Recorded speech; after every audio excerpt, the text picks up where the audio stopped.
MTV news Kannada ವಾಹಿನಿಗೆ ಸ್ವಾಗತ. BMTC bus ನಿರ್ವಾಹಕನೊಬ್ಬ ಯುವತಿಯೋರ್ವಳಿಗೆ ಪ್ರೀತಿ ಹೆಸರಲ್ಲಿ ದೋಖಾ ಮಾಡಿರುವ ಘಟನೆ ಬೆಂಗಳೂರಲ್ಲಿ ಜರುಗಿದೆ. ವಿಚ್ಛೇದಿತ ಯುವತಿಗೆ ಬಾಳು ಕೊಡುವುದಾಗಿ ನಂಬಿಸಿ ತಾನು ಮದುವೆಯಾಗಿರುವ ವಿಷಯವನ್ನ ಮುಚ್ಚಿಟ್ಟು ಮದುವೆಯಾಗಿದ್ದು ಅಲ್ಲದೆ ಈಗ ಗರ್ಭಿಣಿ ಮಾಡಿ ಬೀದಿಗೆ ಬಿಟ್ಟಿದ್ದಾನೆ.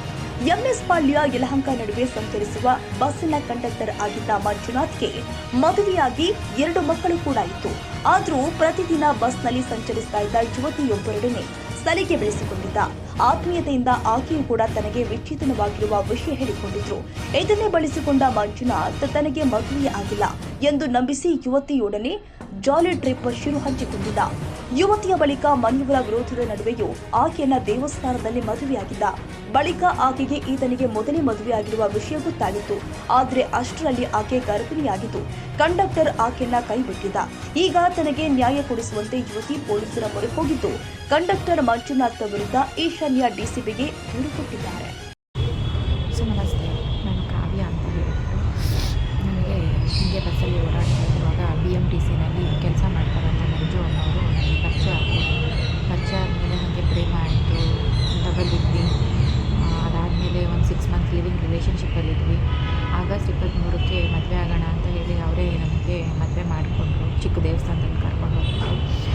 ಅದಾದಮೇಲೆ ನನಗೆ ಗೊತ್ತಾಯಿತು ಆ ಮನುಷ್ಯನಿಗೆ ಮದುವೆ ಆಗಿದೆ, 2 ಮಕ್ಕಳಿದ್ದಾರೆ ಅಂತ ಹೇಳಿಬಿಟ್ಟು. ಗೊತ್ತಾದಮೇಲೆ ನಾನು ಹೇಳಿದೆ, ನಿಮ್ಮ ಹೆಂಡತಿಗೆ ಈ ಜೊತೆ ಮಾತಾಡಿ ನನಗೂ ಮದುವೆ ಆಗಿದ್ದೀನಿ ಅಂತ ಹೇಳಿ ಅಂತ ಹೇಳಿಬಿಟ್ಟು. ಅದನ್ನು ಹೇಳಿದ್ದಕ್ಕೆ ಈ ಮನುಷ್ಯ ನನಗೆ ಟೈಮ್ ಕೊಡು, ನವಂಬರ್ವರೆಗೂ ನಾನು ಹೇಳ್ತೀನಿ ಅಂತ ಹೇಳಿದ್ರು. ಆಯಿತು ಅಂತ ಹೇಳಿಬಿಟ್ಟು ನಾನು ಒಪ್ಕೊಂಡ್ಬಿಟ್ಟು ಅವ್ರಿಗೆ ಹೇಳಿದೆ. ನವಂಬರಲ್ಲಿ ಹೇಳಲೇ ಇಲ್ಲ. ನನಗೆ ಅವ್ರ ಹೆಂಡ್ತಿನ ನಾನೇ ಭೇಟಿ ಆಗಿಬಿಟ್ಟು ಮಾತಾಡಿಸಿದ್ದಕ್ಕೆ ಅವ್ರ ಹೆಂಡ್ತಿ ನನಗೆ ಹೊಡೆದು ಜಗಳ ಮಾಡಿ ತುಂಬ ನೋಯಿಸಿದ್ರು. ನೋಯಿಸಿದ್ಮೇಲೆ ಅವರಿರೋ ನೆಲಮಂಗಲದಲ್ಲಿ ಹೋಗಿ ಕಂಪ್ಲೇಂಟ್ ಕೊಟ್ಟೆ. ಕಂಪ್ಲೇಂಟ್ ಕೊಡೋದಕ್ಕೆ ಅವರು ಯಾರೂ ನನಗೆ ತೊಗೊಂಡಿಲ್ಲ ಕಂಪ್ಲೇಂಟ್ನ. ಸರಿ ಆಯಿತು ಅಂತ ಸುಮ್ಮನೆ ಆಗಿದ್ದೆ. ಅದಾದಮೇಲೆ ಆ ಮನುಷ್ಯನೂ ನನ್ನ ಜೊತೆ ಚೆನ್ನಾಗಿತ್ತು. ಡಿಸೆಂಬರಲ್ಲಿ ನಂದು ಪ್ರೆಗ್ನೆನ್ಸಿ ಕನ್ಫರ್ಮ್ ಆಯಿತು. ಇವಾಗ ನನಗೆ 2 ತಿಂಗಳು 3 ತಿಂಗಳು ಬಿದ್ದಿದೆ. ಇವಾಗ ಆ ಮನುಷ್ಯ ಮಗುನ ತೆಗೆಸಿದ್ರೆ ಮಾತ್ರ ನಾನು ಜೊತೆಗಿರ್ತೀನಿ, ಇಲ್ಲ ಅಂದರೆ ಇರಲ್ಲ ಅಂತ ಹೇಳ್ತಾ ಇದ್ದಾರೆ. ನನಗೇನು ಮಾಡಬೇಕು ಅಂತ ಗೊತ್ತಾಗಲಿಲ್ಲ.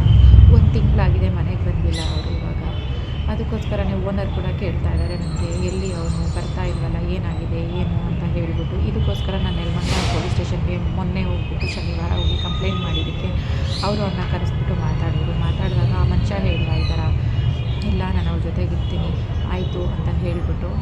ಇವಾಗ ನೋಡಿದ್ರೆ ಮತ್ತೆ ಉಲ್ಟಾ ಮಾತಾಡ್ತಾ ಇದ್ದಾರೆ. ನನಗೆ ಅವಳು ಗೊತ್ತೇ ಇಲ್ಲ, ನಾನು ಅವಳನ್ನ ಮದುವೆನೇ ಆಗಿಲ್ಲ, ಹೊಟ್ಟೆಲಿರೋ ಮಗುನೂ ನನಗಲ್ಲ ಅಂತ ಹೇಳಿ ಸುಳ್ಳು ಹೇಳ್ತಾ ಇದ್ದಾರೆ.